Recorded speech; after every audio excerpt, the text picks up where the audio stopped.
out there in TV land? It's Jennifer. Is that Jennifer? Yeah. Hi, Jennifer. This is for you. Okay. Anyway, I'm being videotaped because someone couldn't be here, and I'm nervous right now, so I better not make any mistakes. I would like to know, what teams do you lead? What is the nature of your leadership? For instance, the administrators, I'm very clear on that. But at the teachers, what groups of people are you leading? If someone can just shout out, I'd just like to get an idea. Grade level meetings, specials, okay. Vertical articulation. What grade do you teach? I teach 8th grade, but I'm also going to do 9th grade for this year, like one of the accelerated courses. So you're going to have conversations with 7th and 9th and 8th, and okay, got that. We're kind of school-wide. School-wide, so you can meet with any group of people at any time. Okay. And do you see yourselves providing professional development, or facilitating conversations, or what? Like both? Both? Yeah. Whatever they need? Okay. All right, great. How many of you have had this type of position before, where you are leading conversations with your peers? Good. All right, so you have experience leading conversations with your peers, right? Okay. Leading your peers is very challenging. It can be scary because before you were a group leader, you were just a peer and you had lots of things in common. But now, as a leader, you're one of them. You've crossed over to the dark side now, a little bit. Right? And no offense, administrators, but you know, that's just how it is.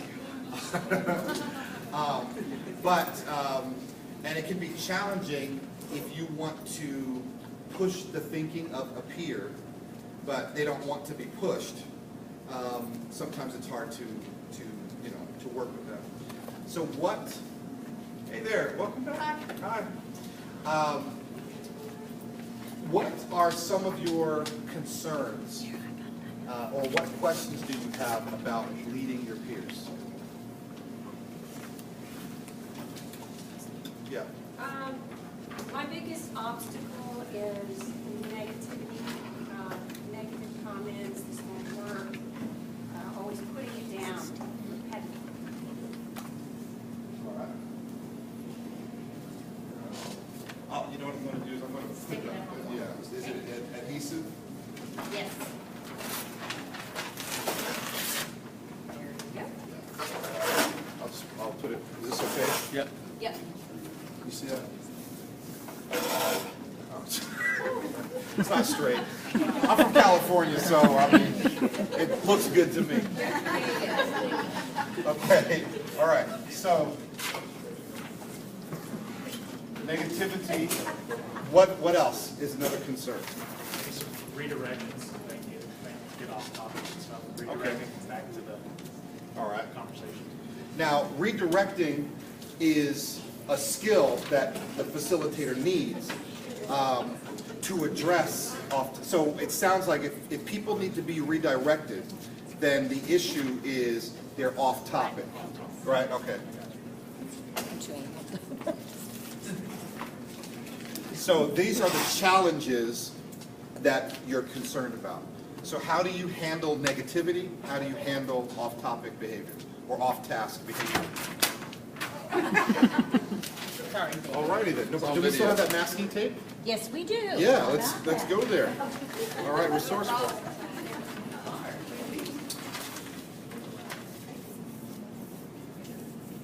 Okay. Any other concerns? Yeah. Maybe just someone on the team having been there a lot longer. Okay. All right. So yeah, we've got. What's the right way to put that? Seniority, experience. Differences in Seniority. That's what he wanted to put. Entitlement. Oh, that's right. Entitlement. I was going to ask that, but to Waddy, that's the way we've always done it. Oh, okay. Yeah. Yeah, we are. Why change? Right? It's the way we've always done it. Okay. Here's a tradition uninterrupted by progress. I love that. Okay. All right. So I was going to put that along with tradition. Okay. Yeah. Making sure we have a clear purpose. Okay.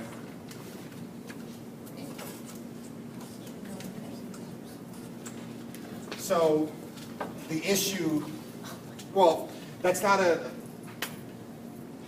necessarily a challenge. I mean, it's something that you have to have. I guess I was kind of looking for challenges to leading your peers, but you are right that you have to have a clear purpose. Clarity, But I think that. sometimes it is a challenge. Oh, is it? If, under purposeful, maybe what I'm hearing is clarity of purpose, or the clarity of Okay. the need. Why are we meeting in the first place? Yeah, because if you just say, and off you go, and nobody knows why, Right. you haven't even established a reason as to why change needs to take place. Right. Okay, good. Good. Any other issues? Those of you with experience in leading your peers, what challenges have you had that have been difficult to overcome?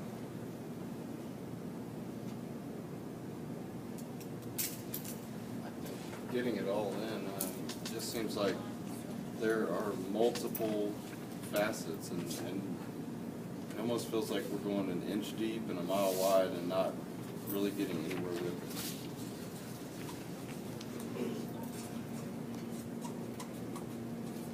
Too many priorities. When everything's a priority, nothing's a priority. Yeah.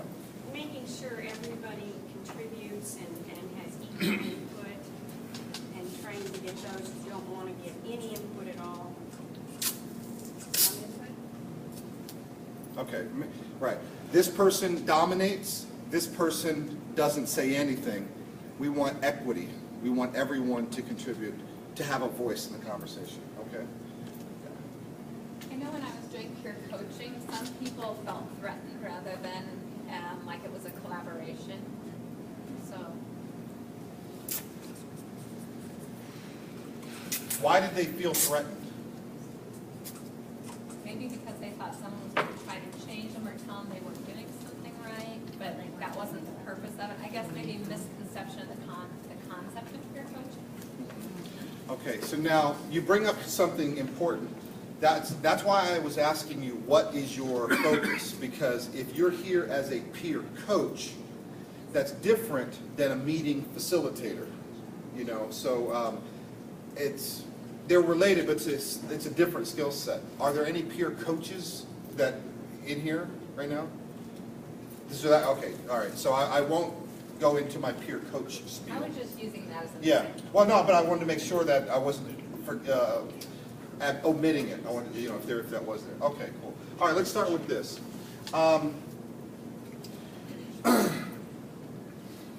The best way to address these is with prevention, okay?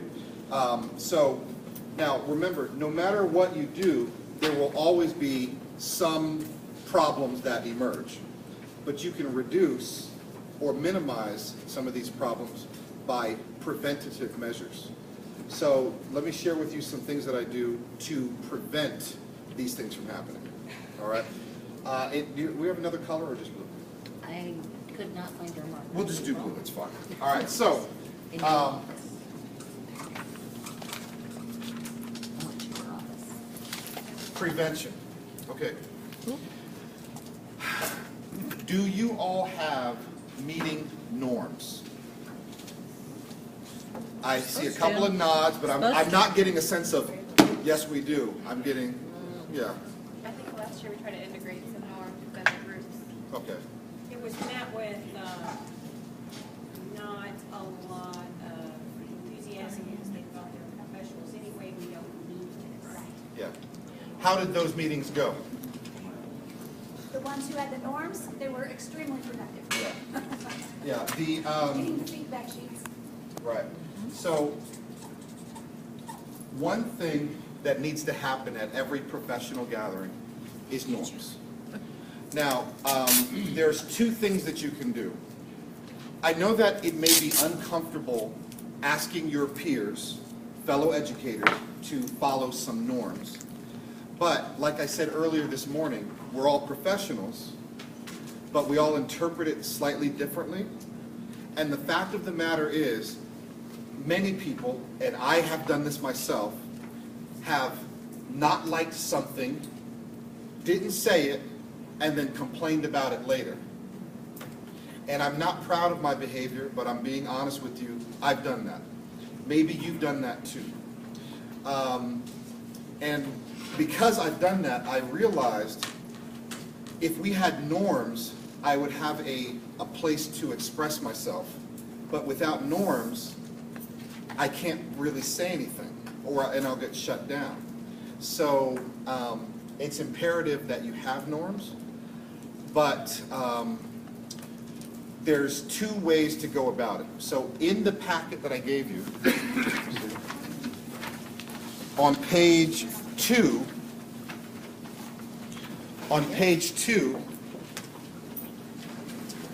there are two sets of norms. Yeah, I'll take that. Thanks. There are two sets of norms on page 2.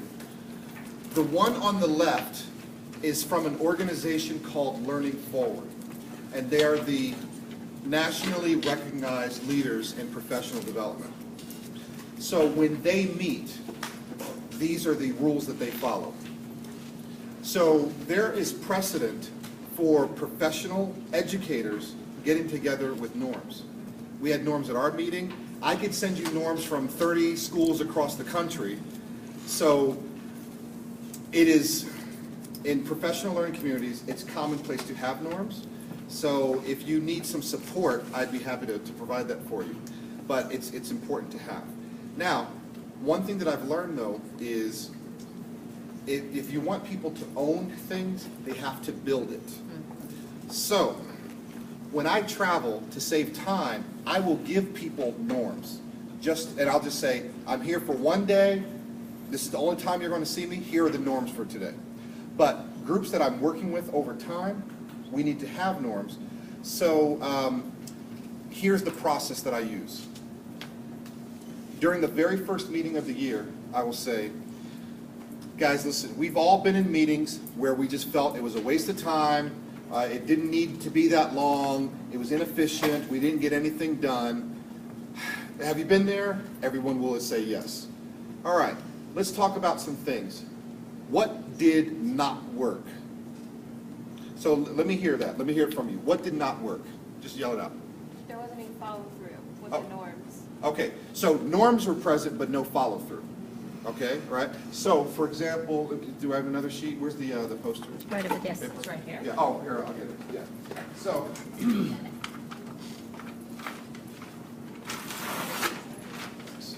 All right.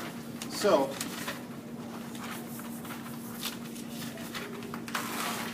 The masking tape is Duh. I'm used to the other brand that you don't have to peel. Okay, so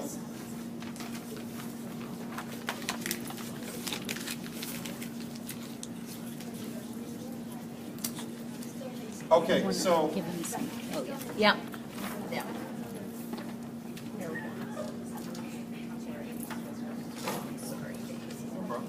all right, so no follow-through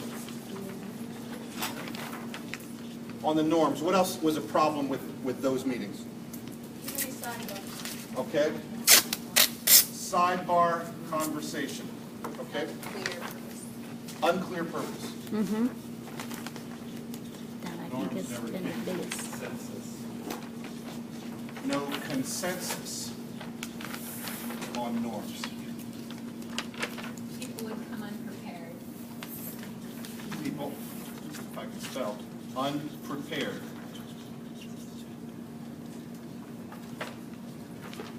That's it? I feel like there wasn't any clear goals or steps on how to achieve those goals together. Okay. I'll leave that with unclear purpose. Oh, okay. Not purposeful, like repeat. Okay. All right. I don't know how to put this. So we'll just say not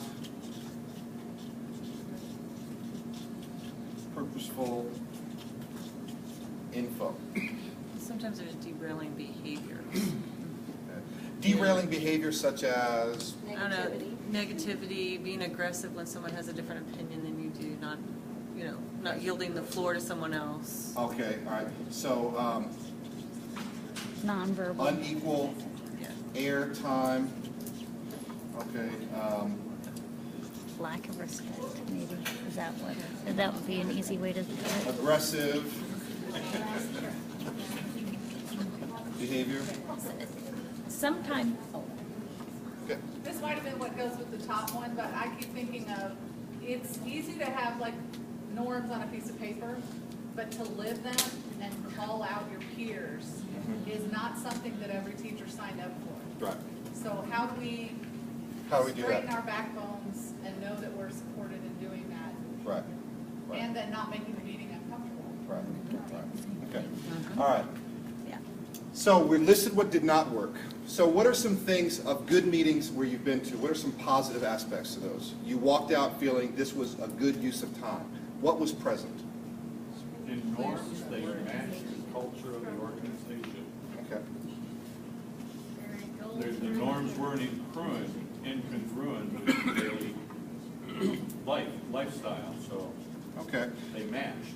All right. There's congruency. Now, I will say this. Norms matching the culture, but if the culture, I'm not talking about Knob Noster, but if the culture's bad, the norms could match. The professional culture, the norms of the professional culture. There are norms within a profession of decorum, presentation, the way you treat one another. And so there are those norms. If they're congruent with that, it's more readily adapted. Okay. Other things, other positive aspects. Task-oriented.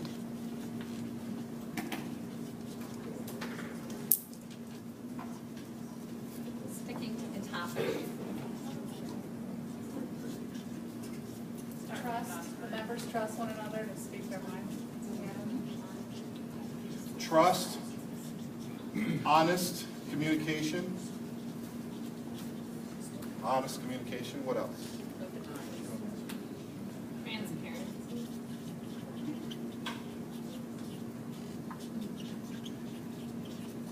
The best ones are where everybody's collaborating. Just a very collaborative, engaged nature. Okay, so here's what I'm doing. The reason I'm doing this is to model a process for you. You are building the norms. I'm not giving them to you, we're building them. So we list what didn't work, we list what works, and then we look to talk about what is an observable behavior. For example, do you all believe in respect? Yes? But that's not observable. Now, you might be saying, Dave, but no, you could observe respect. No. Respect is a concept. But how do I show respect? I show it through specific behaviors. So what is one way I can show respect? Attending. Okay. Let's say being on time. Okay. Let's say yielding the, let's say coming prepared. See, these are things that I can give quantitative feedback. You either did or you didn't. But for instance, if we're in a meeting and my phone rings and I go like this. Hello?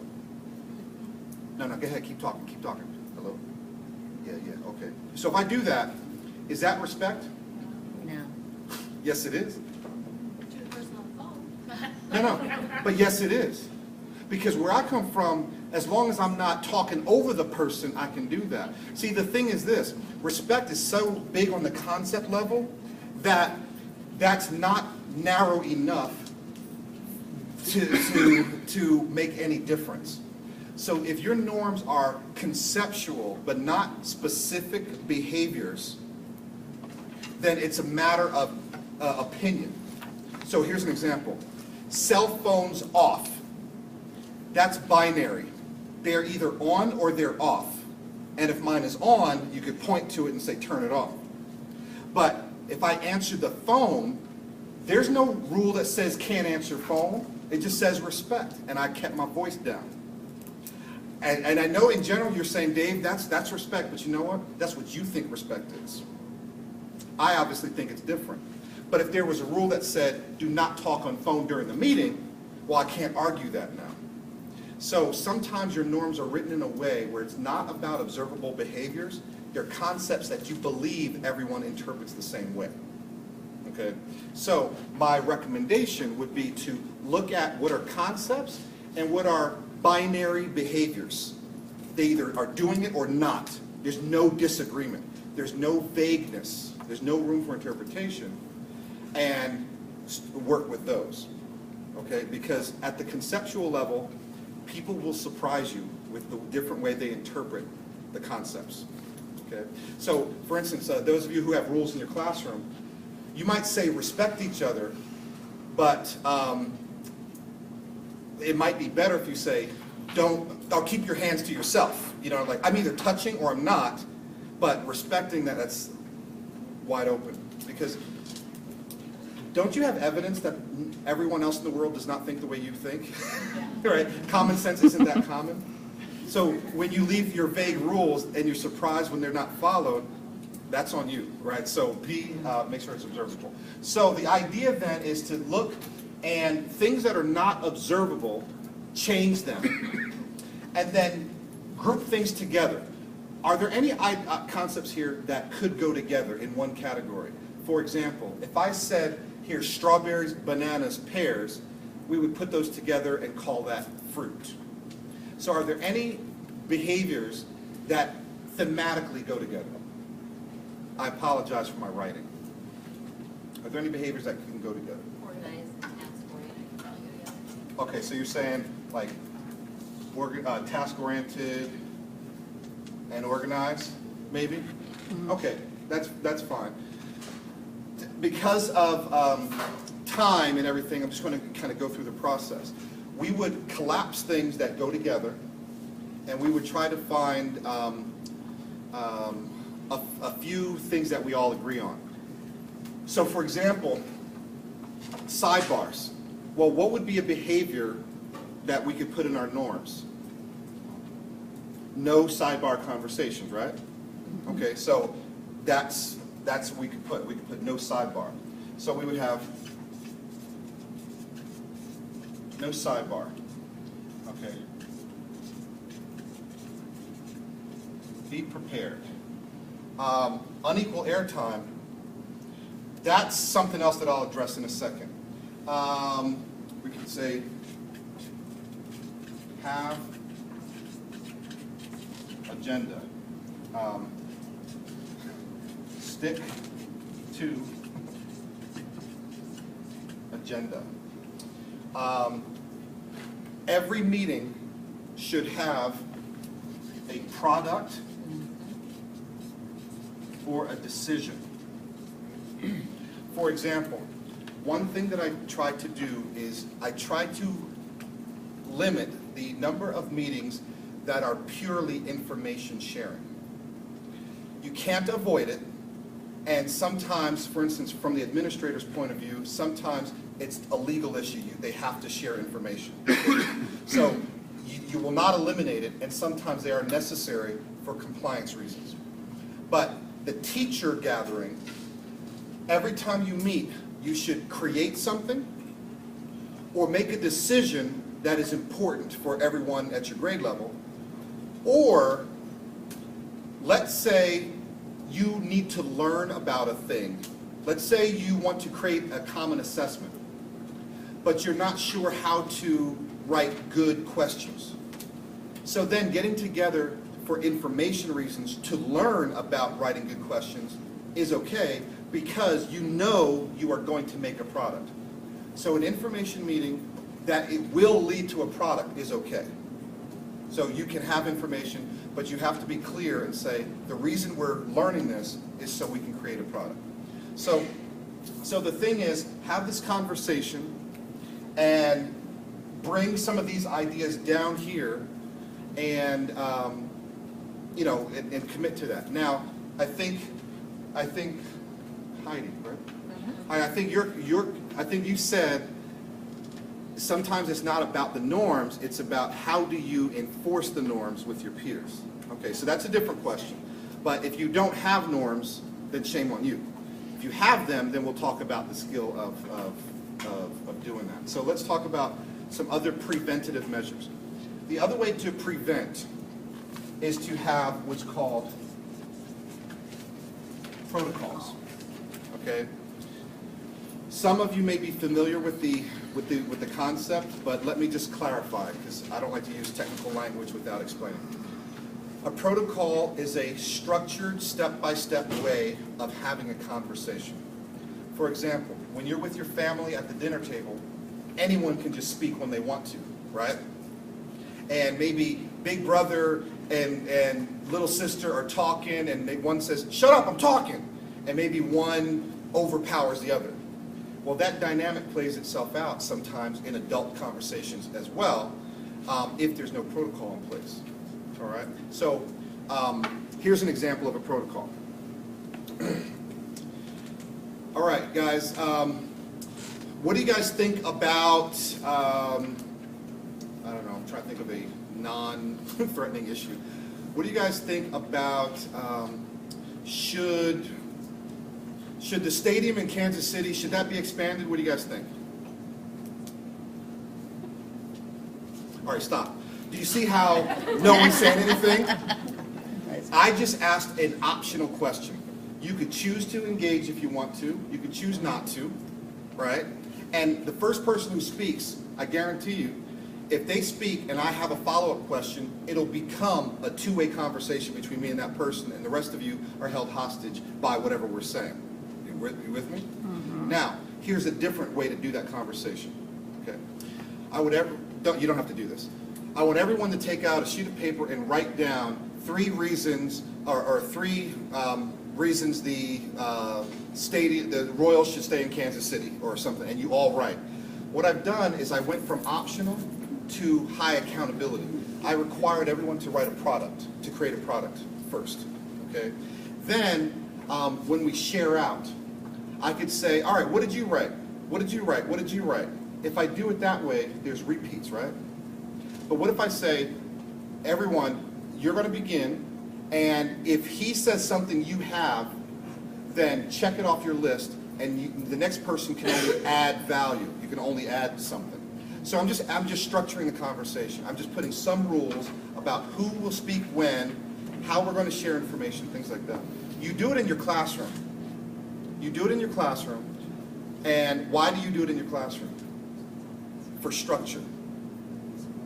You have to do it with adults as well. Okay, you have to do it with adults. Okay, so here's a sample protocol is this. We're going to do the round robin, and let's do this right now. I would like begin with the person who will celebrate the next birthday. So from today, who will celebrate their birthday next? At your table. Find that out at your table. I just had mine. In April. August 7th. April. Okay, do you all know who the next birthday person is? All right, raise your hand if you're next birthday person.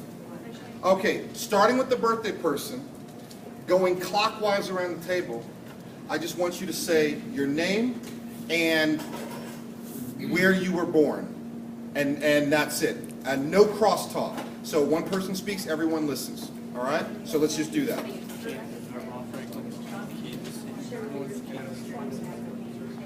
Michael Coron, Biloxi, Mississippi. Christy Lorenz, Fayette, Missouri. Julie Andrade, Lebanon, Missouri. April Williams, Camp Springs, Maryland. That's so close. Okay, now, that was to show you the strategy. Obviously, it wasn't anything life-changing. But the point is, I gave you a structure. I didn't just say introduce yourselves. I said start with this person, go clockwise, one at a time, no crosstalk. So for example, when Michael says he's from Biloxi, I wanted to say, oh, Biloxi, and I wanted to talk about being there, but I couldn't. The protocol didn't allow it. That is what brings about an equitable conversation. Everyone had equal airtime. There was a structure. There was an expectation that everyone would speak. So the dominant person didn't have a lot of time, and the quiet person had to say something. Okay? So that's a simple round robin, no crosstalk protocol for sharing information.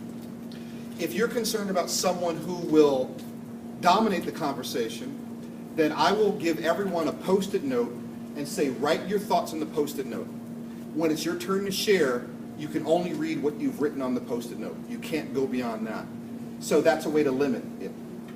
These are structures for ensuring equity.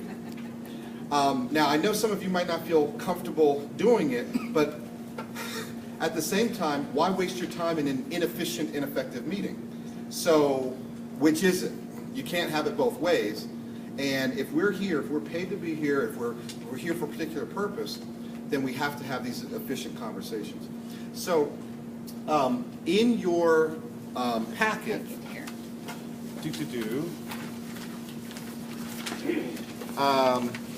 you've got, look on page 10 and page 11. You've got two examples of protocols.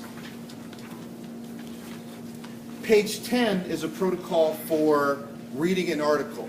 If your team, if the focus of the meeting is professional learning, you want to learn more about a particular concept, you want to learn more about formative assessment, you want to learn more about differentiated instruction, you would read something, but then you would follow the rules on page 10 to talk about it.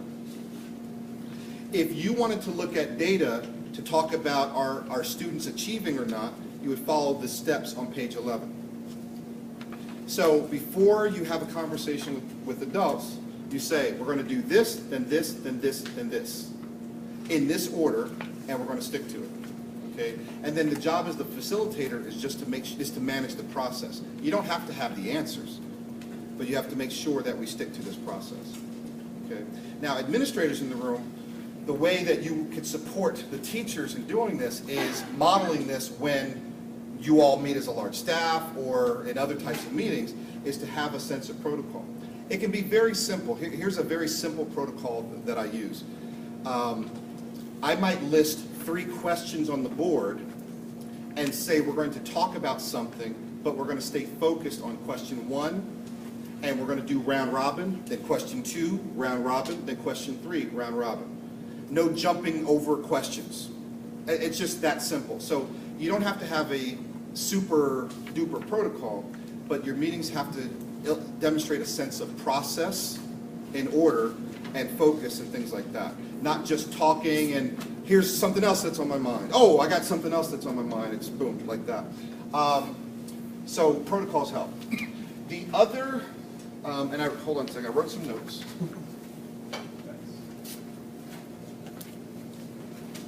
Oh, no, that's it. Okay, let's talk about interventions. And Aaron brought up a good one about redirecting. All right. So let's do some role play. Let's do some role play. All right. I want someone to role play a person off task, like you want to play Candy Crush Saga. Or you're like, I'm doing that right now, right? Okay. Or Angry Bird. No, who will be my volunteer to be the off-task person in the audience? Okay, all right, cool. So whatever we talk about, your job is to not follow along, okay, on purpose, because I'm telling you. Now, everyone else, just for the demonstration, I would like for you all to actively engage. So the only person that's off task is you right now, okay? So let's just talk about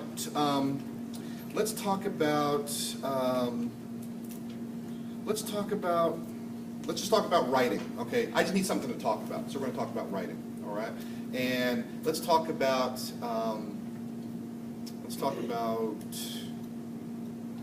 summarizing. Come on through. I thought that was going to be the front. There you go. There you go. All kinds of surprises. All right, so here we go. All right, so one of the things that I know that you're going to be doing in this district is trying to increase student writing, especially in other classes besides communication arts. So when you talk about summaries, what are some of the important, you're paying attention to me. You're supposed to not be paying attention to me.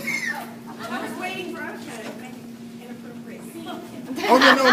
Well, this was off-task behavior. Oh, I can stop that. Yeah, this is off-task behavior. Okay. All right, sorry about that. We had some. Okay. All right. Okay. So, all right. So now off-task, but not. I'm not saying she's going to throw all 30 behaviors at the same time. Right now, just be off task, but don't draw others off task. I want to focus. I don't want to confuse the intervention. All right, so what are the attributes of a quality summary? Okay, what are the attributes of a quality summary? Anyone? First action. Okay, it has the main idea. Okay, all right, pause. Now, I've noted that she's not paying attention. Right now, I'm checking to see the degree to which she's drawing others off task, and I'm deciding, do I need to engage her right now or not? So let's say we continue, right? So main idea, what else is important in a summary? Supporting details. Supporting details, okay, great. All right, I tell you what, let's do this. At your tables, I would like for everyone individually to take a Post-it note and write down the essential attributes of a summary. I'll give you all 2 minutes, and I'd like for everyone to do that. Please begin, all right? Now, pause. You don't actually have to do it. You're such a compliant group. You guys are actually doing this. It's an important question, but all right. Now, what did I do, and why did I do it? Individual accountability. Individual accountability. The way the conversation going, it was optional accountability, and most of you were going to engage because you hold yourselves accountable. I mean, in general, that's what I consider professionals, right? You do it. However, some people didn't feel that they needed to be engaged. I take her disengagement not as my fault, but what dynamic am I creating that allows that to happen? So I choose not to blame other people. Yes, she was disengaged, but what can I do about it? Now, if I've exhausted all my resources, then I'll go over there and have a talk with her. But I realized that I could do something, so I changed it to increase accountability without calling her out. Because let's face it, if I call her out and say, hey, listen, can you pay attention? What's that going to do to our relationship? Oh, it's going to, we'll never work together ever, okay? So increase accountability is one of the first tactics. Change the dynamic and ask everyone to do some individual work, and then ask people to share and make sure you call on that person, okay? So individual accountability. Now, in addition to individual accountability, there's also mutual accountability. I could have asked every table to talk and create a list of things, but I chose the individual right now. Okay, all right. So that's the first thing. Now, what are some other behaviors? You listed. So that's off topic. Let's talk about negativity. I need someone to be negative. Like no matter what I say, you're going to find some issue that there's a problem with. I need someone who will be negative. I'll be negative. Okay, you'll be negative. Okay. All right. So let's talk about. I don't know what hot button topics there are, but I want to talk about. Well, you know what? Stick with writing. Let's talk about PLCs. PLCs.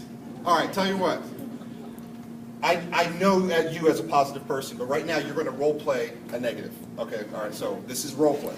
All right, so we're going to talk about the development of PLCs, and I want you to find something that you're unhappy about and stay on that. Stay on it? So, yeah, just don't let it go. Like bring me back to it if possible. Okay, all right, so here we go. All right, so I'm excited about you all engaging in professional learning. I was excited to hear the superintendent say every Wednesday you'll have collaboration time. So let's talk about what that's going to look like. That's exciting that you have this time for that. Yeah. Every single Wednesday. Yeah. Every Wednesday. Why is, come on. Right. I'm losing my kids now an hour earlier. Every Wednesday. Every Wednesday. What?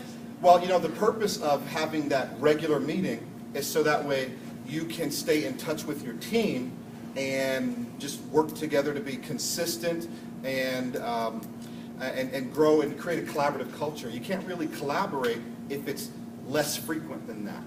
Okay. So, what are some things that you all feel that you need to talk about in these meetings? Let's start putting some structures in place. What are some important topics to do? The data, kids. Okay, yeah, so data, right? So it's important to look at data. Okay, yeah. But every Wednesday I have to look at data? I mean, why do I have to look at data every single Wednesday? Yeah, I mean, okay. can't I do some of this on my own, or? All right, okay. Pause. She's good. All right.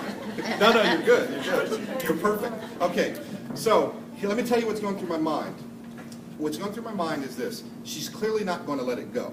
I tested her once, and then she came back. And she's clearly upset about it. So I'm going to model a couple of different ways, and depending on your personality, you could try one of these ways. So unpause. Well, you know what? I do understand that every Wednesday is an issue with you. So let's do this. So I don't forget, let me write this down. Okay. Wednesday, and then frequency. So our focus here is not to talk about the frequency, but to talk about what those meetings will look like. So, but I've made a note that I'm going to maybe talk with our leaders to talk about frequencies, and maybe it's the day of the week. So we'll talk about the logistics in another meeting, but this agenda item is just on the content of those meetings. So I totally hear you, but we're going to save that for the next conversation, okay? So right there, that's validate and postpone, okay? Because people want to be heard, right? Just ask my wife. She just wants to be understood, okay? So I validated and postponed. That's one strategy. Now, it may not work, but I validated and postponed. So the other strategy that I have is this, is she just said every Wednesday, and then I am going to reframe the conversation.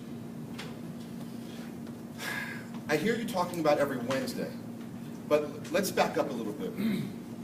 What is the purpose of the PLC? Let's go away from how frequently, and let's talk about why we're meeting, because maybe that will dictate how often we need to meet. So let's come to a common understanding of the purpose, and then we'll go into how often we need to meet to achieve that purpose. Okay, but let's go into the purpose. So I'm going to reframe to maybe a bigger question. All right, because is the issue about Wednesdays? I mean, is that why we're together to talk about Wednesdays? No. That's something that's bugging her, but we're together to talk about purpose. My goal is that she will understand that with all of the things that the PLC can do, that then she'll understand that. So the strategy there is reframing, and then combined with issue definition.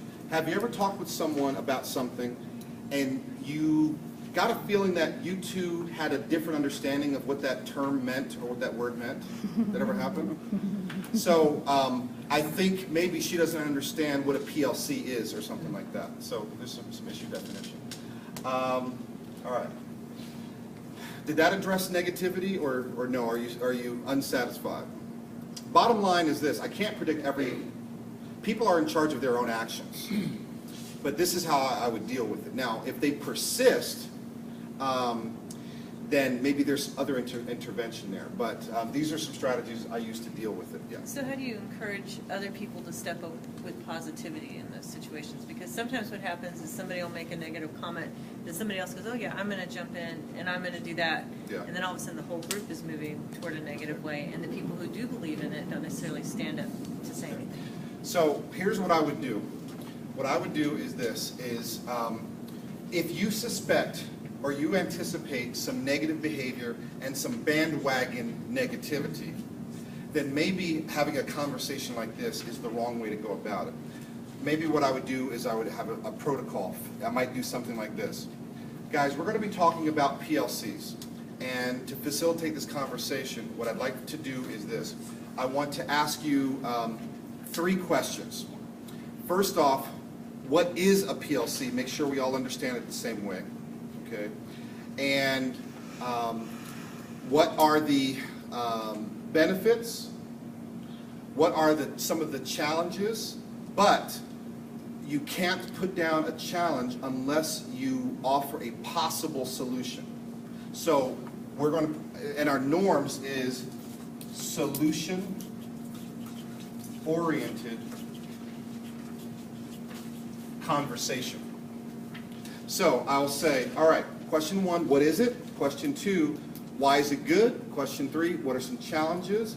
And question 3B is, how might we address those challenges? You don't have to have the exact answer, but we need to kind of think about that, okay? So if you offer a challenge without a consideration for a solution, then we're not going to have a conversation about that.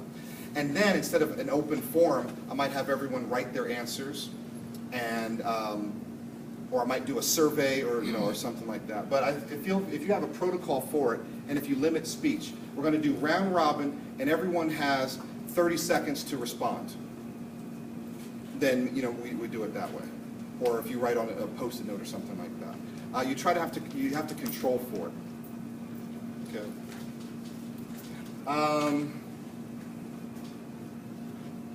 Feeling threatened. Let's go down here. Go to those norms on page, I think they were page 2. Okay.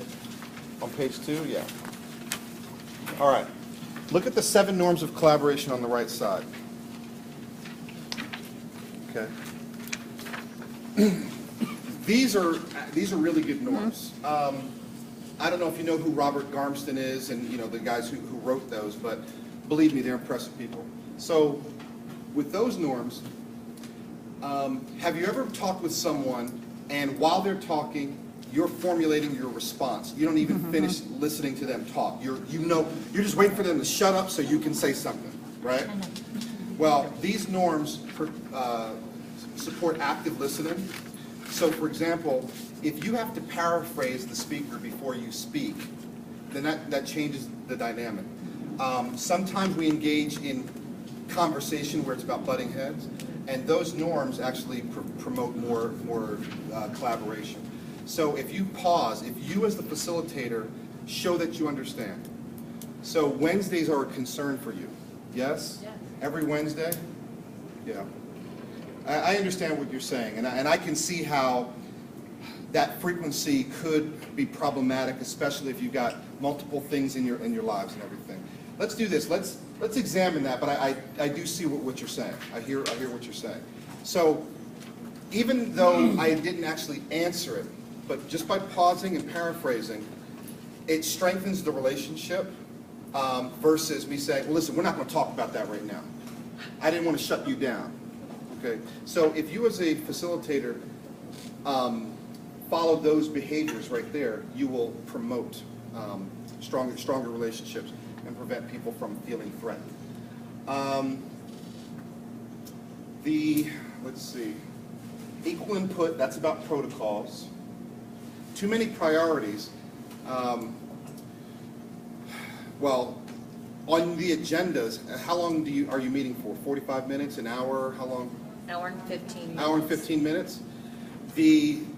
Some conversations, you might have a conversation where one agenda item takes an hour and 15 minutes. Since I don't know exactly what you're talking about every time, you just need to make sure that you don't put too many things, on the agenda. Maybe come to consensus before you leave this meeting. You talk about what do we need to talk about next meeting. So set the agenda at the end of the meeting for the next meeting. Okay, so you do a collaborative, setting of the agenda.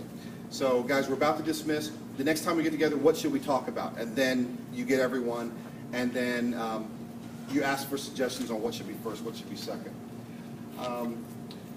Clear purpose on the agenda. Most people write agendas with the topic. I prefer to write agendas with the question that needs to be answered. So instead of saying common assessments as the topic, I might write something like, how do we know we're assessing consistently? And that is the question that we're trying to answer.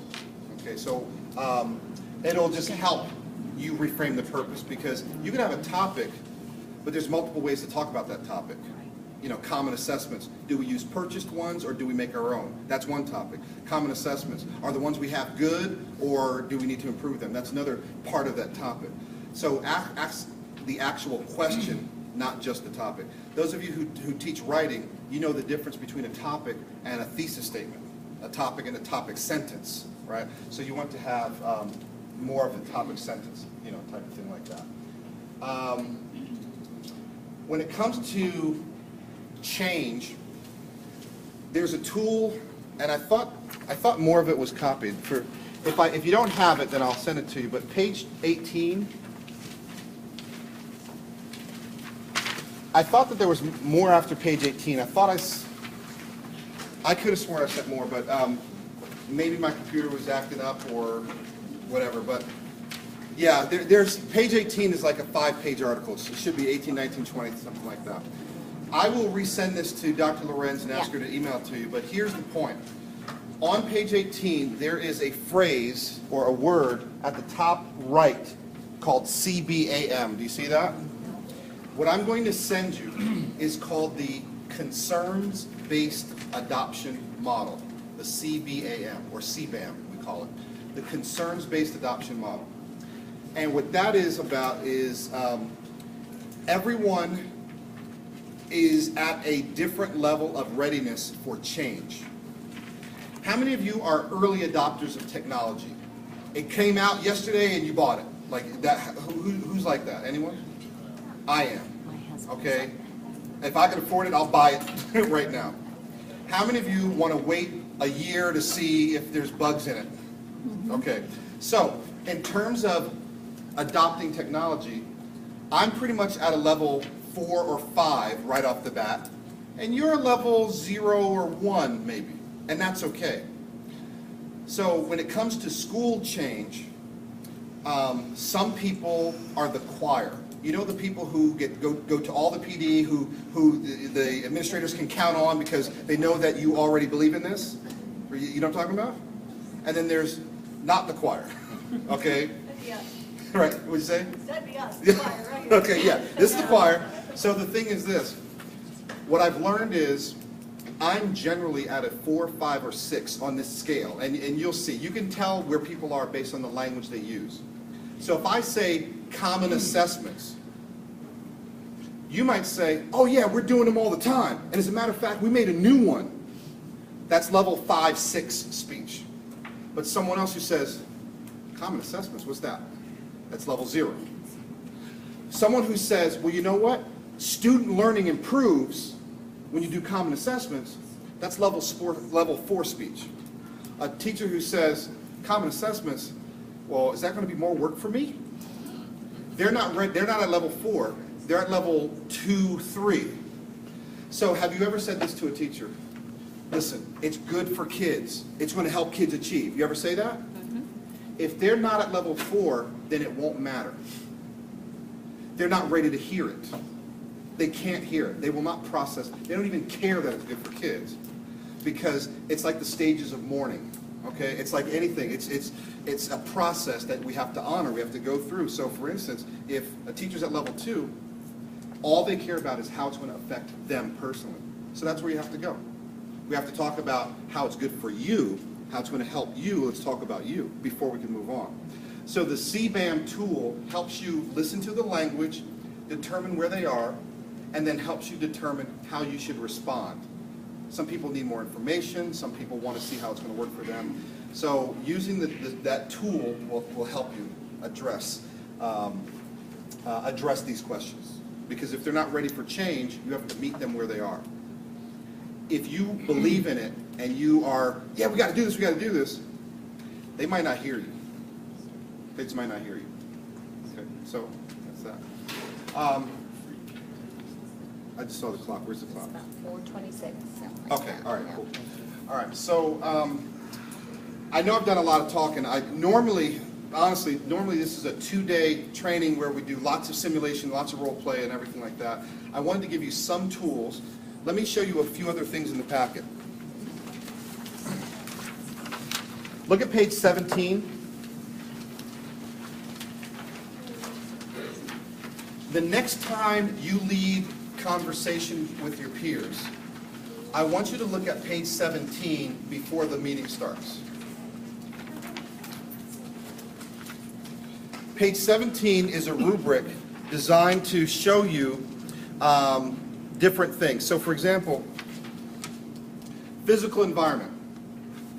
Okay, now, for instance, in this room, okay, my body is a little too big for some of these chairs, but it's not like we're going to get, lounge chairs, in here. So you go as far as you can go, right? But for instance, earlier this morning, I did not post norms. But I didn't post norms because it was a keynote address, not necessarily a professional learning activity. And even earlier, even before when we were talking, I didn't post the norms, and I probably should have. That's something I need to model. So I think the next time I'll do that. So I didn't score high on the norms. Sense of process. This was more of an exploratory meeting. When I met with you, I wanted to see where you were. So since I didn't know where you were, I had to get to know. So I'm okay with not having a strong sense of process because this was more of a Q&A type of meeting when we met versus I'm teaching you a preset curriculum or we're going to have a conversation about something. But goal-oriented we were. I wanted everyone to walk out with a clear understanding of some information that would lead to a product. You're going to write your unit of instructions. So I wanted to make sure that everyone was clear so they could do that. So it was information leading to that. I didn't really need to engage my intervention repertoire. I didn't really need to because I felt that all of you exhibited professional, in my opinion, professional behavior, so I didn't need to. So that was, not there. And I did provide some closure where I said, okay, depending on what group you were in, some of you, I just summarized what we did. The very first group, who was in the morning group? The very first group, I even gave you homework and told you what the next thing was going to be. So I did provide some closure. So, but again, that was kind of a 2-hour informal conversation. So I want you to kind of look at this the next time you're going to work with people and kind of prepare for the next meeting before you leave it. So, okay. Dave, Yeah. can you talk to entitlement just for 5 seconds? Oh, yeah. Yeah.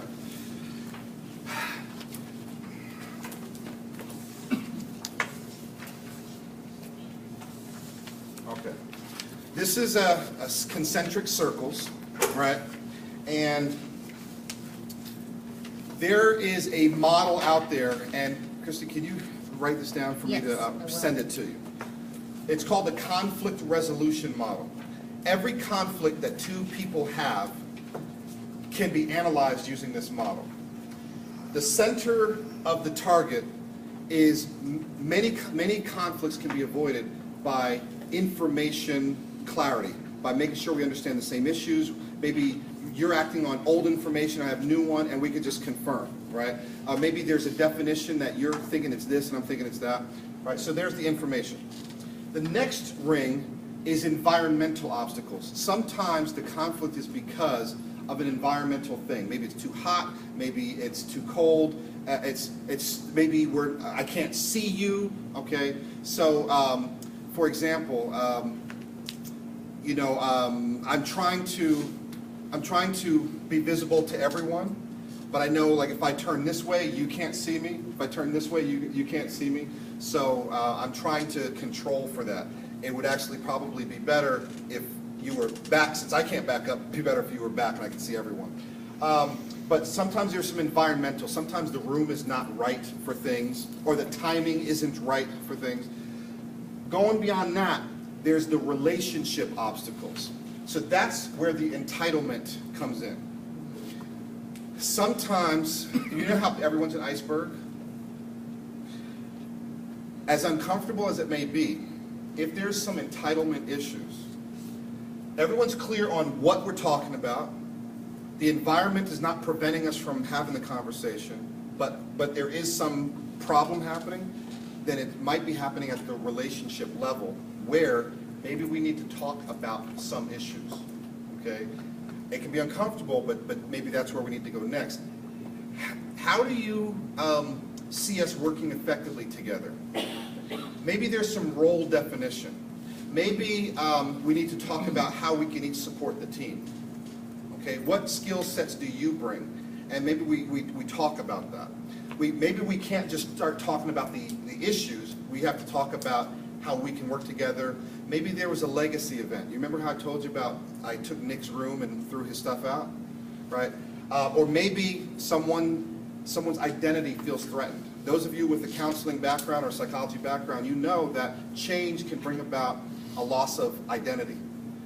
This is who I see myself as, and now you're here, so now who am I now? And some people have difficulty with that. So maybe we need to talk about how you fit in the new structure. So, and then beyond that is the individual issues. Some people just have issues, all right, that are not between you. It's just they got some other things going on and that they need to work out. So what I'm kind of hearing, it's either relationship or it might be the individual has some issues, but either way it requires some kind of conversation that needs to happen. Okay, so, but with the more trust, by the way, these issues won't be solved in 5 minutes. It won't be. But over the course of the semester, there needs to be some relationship building between the people on that team and some conversations about how can we work effectively together. So like with Nick, it took me 6 months to get under his iceberg to where we could work together. So it might take that team 6 months to work it out, but you can't control what other people do, but you can control what you do. So I'm advising you, if there are entitlement issues, strengthen relationships and seek to clearly define the roles. Okay? All right, cool. All right, guys, listen, it's been a long day.